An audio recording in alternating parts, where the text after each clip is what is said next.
बिस्मिल्लाहिर्रहमानिर्रहीम। अस्सलाम वालेकुम। आप देख रहे हैं डीडीपी एनालिटिका। इमरान खान ने आज भी तकरीर की, एड्रेस किया आवाम को, और काफ़ी सारी बातें उन्होंने की, जिसमें उन्होंने कहा कि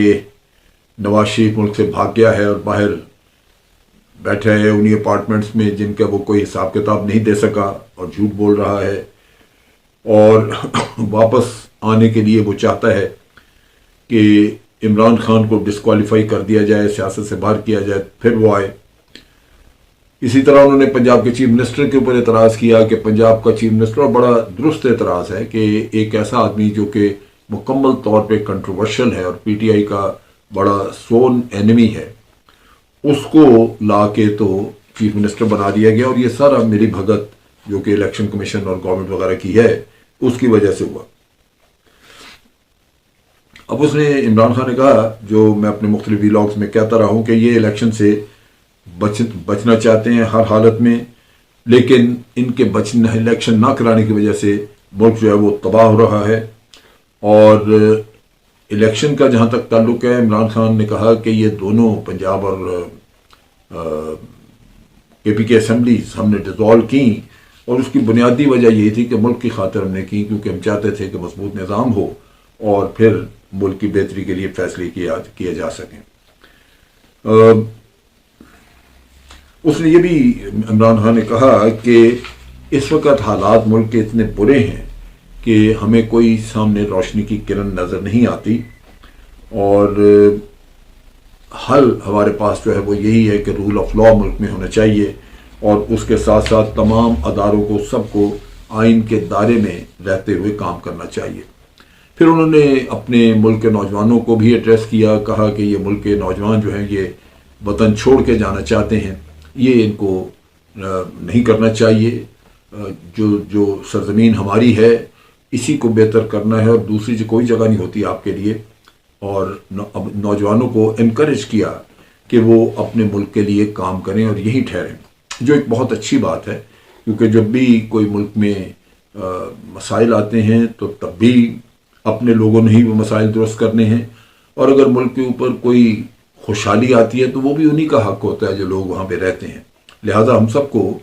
अपने वतन की सरजमीन के ऊपर रह के यहाँ के मामलात को दुरुस्त करना है, वजह इसके कि हम अपने लिए सहूलत देखें और ये कोशिश करें कि मुल्क को बुरे हाल में छोड़ के तो हम भाग जाएं। दूसरी बात यह है कि वैसे भी इमरान खान ने जैसे पॉइंट आउट किया, जो बुरा हाल तक यहाँ पहुँचाया, उन्होंने अपनी हुकूमत के गिराने के वक्त से लेके अब तक की बात की, और उसमें उन्होंने ये कहा कि जनाब ये मुल्क जो है इसको बहुत बुरे हाल में इन 10 महीनों में तबाही के दाने पर पहुँचा दिया गया है, और इस वक्त सूरत हाल जो है उसको बेहतर करने के लिए हमें सपोर्ट, मदद चाहिए होगी ओवरसीज़ पाकिस्तानियों की, अपने लोगों की, और वो गालिबन ओवरसीज़ पाकिस्तानी वगैरह इस हुकूमत को मदद देने को तैयार नहीं। मैंने जब ये सारी बातें सुनी, उसमें बहुत सारा तनकीद उन्होंने जनरल कंवर जावेद बाजवा पे की, जो कि मैं उस पर भी बात करता हूँ, लेकिन दूसरे पॉलिटिशियंस की तरह मैं महसूस करता हूँ कि इमरान खान तज्जिया नहीं करते अपनी भी कमज़ोरियों का, क्योंकि ये जो हालात बने ये सिर्फ इस वजह से नहीं बने कि फ़लाँ ने ये कर दिया या फ़लाँ ने वो, इसमें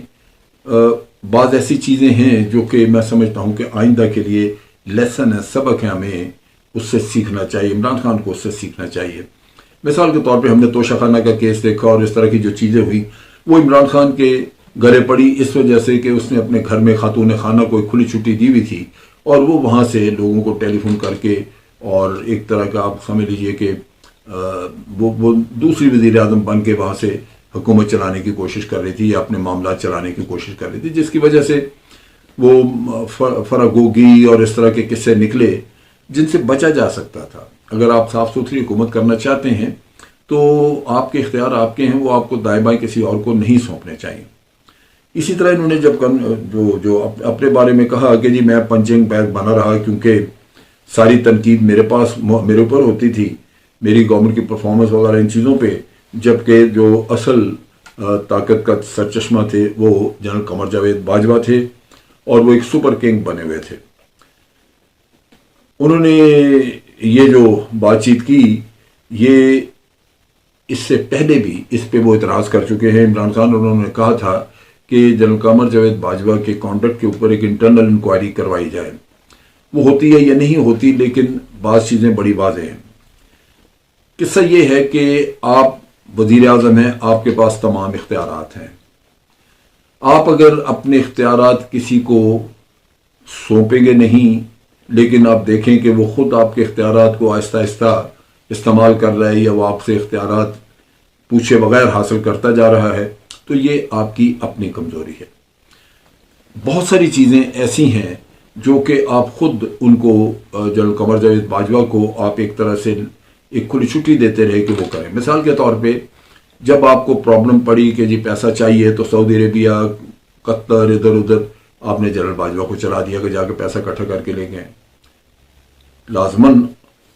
حکومت جو ہے اس کو یہ خود کام کرنا چاہیے تھا. اگر آپ خود نہیں کرتے تو یہ کام کرنے کا مقصد یہ ہوا کہ جنرل باجوہ یہ زیوم کر لیں کہ اب پاکستان کی اکانومی ٹھیک کرنے میں ان کا کوئی حصہ ہے، لہذا وہ اس پہ کام کرنا شروع کر دیں. آج آپ کہہ رہے ہیں کہ اکانومی میں ان کو کیا پتہ اکانومی کا، لیکن اکنامک میٹرز میں آپ ان کو یوز کر رہے ہیں. اسی طرح پی ایم ایل این کے وقت میں جنرل باجوہ نے ایڈریس کیا تھا تاجروں کو اکٹھا کر کے، اور وہاں پہ انہوں نے بات کی تھی اپنے کرنٹ اکاؤنٹ ڈیفیسٹ کی کہ وہ ہمارا بہت زیادہ بڑھ گیا ہے اور اس سے ملک کے حالات، اور بات درست تھی. لیکن یہ کہ یہ کام ایڈریس کرنا چاہیے تھا سول گورنمنٹ کو، جو اس وقت نواز شریف کی تھی، یا غالباً شاید خاقان عباسی آ چکے ہوئے تھے. لیکن انہوں نے کسی نے نہیں جنرل باجوہ سے یہ کہا کہ آپ کو یہ بات نہیں کرنی چاہیے تھی. مسئلہ کیا ہے؟ مسئلہ یہ کہ اس وقت بھی اسحاق ڈار اکانومی کو برباد کر رہے تھے، اور جب آپ دیکھتے ہیں کہ معاملات ملک کے بگڑ رہے ہیں تو پھر کوئی نہ کوئی اس میں ٹانگ اڑاتا ہے جب آپ خود نہیں کر رہے اس کا کچھ. یہاں بھی آپ نے بہت سارے معاملات جو تھے، مثال کے طور پہ ایف اے ٹی ایف کا قصہ آپ دیکھ لیں. ایف اے ٹی ایف کا قصہ ایک ایسی پرابلم تھی جو کہ ملک کے لیے ایک سہانے رو بنی ہوئی تھی، اور ہم ہاتھ پاؤں مار رہے تھے کہ کسی طرح بلیک لسٹ سے بچ جائیں. لیکن بلیک لسٹ سے بچنے کے لیے جو کچھ کرنا تھا، گورنمنٹ کے پاس وہ ویر ودال نہیں تھی. گورنمنٹ اس کی مشینری بنا کے، اس کے لیے کچھ سیٹ اپ بنا کے ایک آرگنائز طریقے سے آگے بڑھ سکتی تھی، لیکن وہ نہیں تھا. چنانچہ اس کام کے لیے جی ایچ کیو میں ایک سیل بنانا پڑا، اور جو مینیج کرتا رہا، جو ان چیزوں کو ہینڈل کرتا رہا، قوانین کو بھی، حالانکہ لیجسلیشن تو ان کی فیلڈ نہیں ہے، لیکن صرف اس لیے کہ حکومت جو ہے وہ نہیں کر رہی تو آپ کو کرنا پڑ گیا. اسی طرح کرونا کے معاملے میں تو آپ نے خود اس کا کیا، اعتراف کیا کہ کرونا کے معاملے میں انہوں نے ہماری بڑی مدد کی اور کام کر کے دیا. لیکن میں بہت ساری ایسی فیلڈ جانتا ہوں جہاں پہ فارن پالیسی، امریکہ کے ساتھ معاملات میں، تعلقات میں آپ نے کی. جب بھی آپ اپنی اتھارٹی کسی کو سونپ دیں گے تو اس میں پاسبلٹی ہے کہ وہ اس میں کچھ ایکسیسز ہو جائے. وہ اتھارٹی اگر آپ سونپ دیتے ہیں اور وہ آپ سمجھتے ہیں کہ وہ صرف ایک لمٹ تک استعمال کرے گا، تو ہو سکتا ہے کہ وہ لمٹ کراس کر جائے. سو میں سمجھتا ہوں کہ اس میں بہت سارے لیسنز ہیں پی ٹی آئی کے لیے اور جنرل اور عمران خان کے لیے، اپنے لیے. آپ وزیر اعظم ہیں، آپ اتھارٹی اپنی پوری طرح استعمال کریں، اور جن معاملات میں افواج پاکستان ان کی آئینی ذمہ داری ہے وہ پوری کریں، اور جو آپ کی آئینی ذمہ داری ہے اس میں ان کو مت دخل دینے دیں. لیکن جب آپ ان کو انوائٹ کرتے ہیں، دخل دیتے ہیں، ان گڈ فیتھ اور بیڈ فیتھ جو بھی ہے، وہ پھر اس کے حصے دار بن جاتے ہیں، اور پھر اس میں بہت سارے اچھے کام جن میں آپ کو فائدہ ہوتا ہے. اور یہی وجہ تھی کہ آپ کئی سال جنرل باجوہ کی تعریفیں بڑی کرتے رہے. آپ نے کہا جی وہ بہت نیوٹرل ہیں، آپ نے کہا وہ بہت بڑے ڈیموکریسی کے سپورٹر ہیں، آپ نے ان کو ایک ایکسٹینشن بھی آفر کی. یہ وہ چیزیں ہیں جو ظاہر کرتی ہیں کہ آپ خود بھی چیزوں کو بہت گہرائی سے نہ دیکھتے رہیں، نہ سمجھتے رہیں. میں یہ باتیں اس لیے سامنے لا رہا ہوں، ناٹ دیٹ کہ مجھے آپ کا دفاع کرنا ہے یا کسی اور کا، لیکن یہ پیپلز پارٹی کی گورنمنٹ ہو، پی ایم ایل این کی ہو یا آپ کی ہو،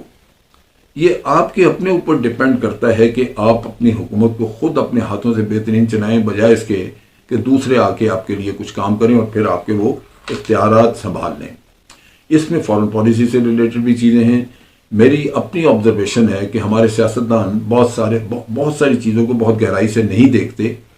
بعض تو تعلیم نہیں اتنی ہوتی، بعض کو تجربہ اتنا نہیں ہوتا، جس کی وجہ سے آپ کو مشکلات آتی ہیں اور پھر آپ کو انحصار کرنا پڑتا ہے دوسرے لوگوں پہ. अगर फॉरेन पॉलिसी के मामले में भी एक हुकूमत बहुत ज़्यादा अगर वो इन्हिसार करे किसी रिटायर्ड ब्यूरोक्रेट पे, किसी रिटायर्ड एम्बेसडर पे, या कोई भी और लोग जो उस पे जो डायरेक्टली उससे वाबस्ता न हो, तो आप देखेंगे कि वो फॉरेन पॉलिसी भी आपके हाथ से निकल जाएगी। फिर जो एक बड़ा मैं समझता हूँ अलमिया है हमारे मामलात में, वो ये है कि हम पार्लियामेंट को बिल्कुल इस्तेमाल नहीं करते। नतीजा ये है कि ये बाहर जब चीज़ें चलती हैं तो वो दूसरों के हाथ लग जाती हैं। पार्लियामेंट एक अदारा है, एक आपकी सुप्रीम अथॉरिटी है, और अगर पार्लियामेंट अपने आप को असर्ट करती है और आप उसकी मदद लेते हैं, आप उसके साथ जाते हैं, बैठ के काम करते हैं, तो लाजमन पार्लियामेंट को हुडविंग करना या पार्लियामेंट से इख्तियार छीनना, ये किसी चीफ ऑफ आर्मी स्टाफ या किसी और की हिम्मत नहीं होगी, पॉसिबल नहीं होगा, उसके लिए मुमकिन नहीं होगा कि वो ये कर सके। मेरी अपनी ऑब्जर्वेशन है कि हुकूमतें किसकी सवाए पीपल्स पार्टी की पहली हुकूमत जो थी उसमें जनरल मुशर्रफ के जाने के बाद जब आई तो उन्होंने पार्लियामेंट का काफ़ी हद तक इस्तेमाल किया, जबकि ना नून लीग करती थी और ना ही आप करते हैं पार्लियामेंट का इस्तेमाल। तो ये आपकी हुकूमत को जो एक कलेक्टिव विजडम से स्ट्रेंथ मिल सकती है, ताकत मिल सकती है, आप वो ताकत वहाँ से लेने के बजाय चीफ ऑफ आर्मी स्टाफ या किसी और के ज़रिए लेने की कोशिश करते हैं, तो वो फिर आपको वो इंडिविजुअल्स हैं, वो अदारा नहीं है, वो आपको बाद में मसाइल पेश आते हैं उसकी वजह से। सो यहाँ पे ज़रूरत ये इस बात की है कि तनकीद से बढ़ के आप अपने मामलात को देखें और ये ज़हन में बैठाएं कि आप एक इलेक्टेड जमहूरी तरीके से इलेक्टेड प्राइम मिनिस्टर थे और आइंदा भी होंगे। चुनाचे आपकी स्ट्रेंथ आपकी पार्लियामेंट है, आपकी स्ट्रेंथ आपके लोग हैं पाकिस्तान के, आपकी स्ट्रेंथ इंडिविजुअल्स नहीं है। ना FIA का हेड आपकी स्ट्रेंथ है, ना नैब का हेड आपकी स्ट्रेंथ है, और ना ही चीफ ऑफ आर्मी स्टाफ आपकी स्ट्रेंथ है। आपकी स्ट्रेंथ पाकिस्तान के अवाम है। सो उसकी बुनियाद पे आप फैसले भी करें और उसी की बुनियाद पे आप अपनी पार्लियामेंट को लेकर साथ चलें। जो भी फैसले करवाने वो पार्लियामेंट से करवाएं। नतीजा ये कि आपको ये फैसले किए हुए को कोई चैलेंज नहीं कर सकेगा, और ना कोई चीफ ऑफ आर्मी स्टाफ और ना ही कोई और किसी अदारे का सरबराह आपके लिए कोई मुश्किलात पैदा कर सकेगा। अब तक के लिए इतना ही। अफवाज पाकिस्तान जिंदाबाद, पाकिस्तान पाइंदाबाद।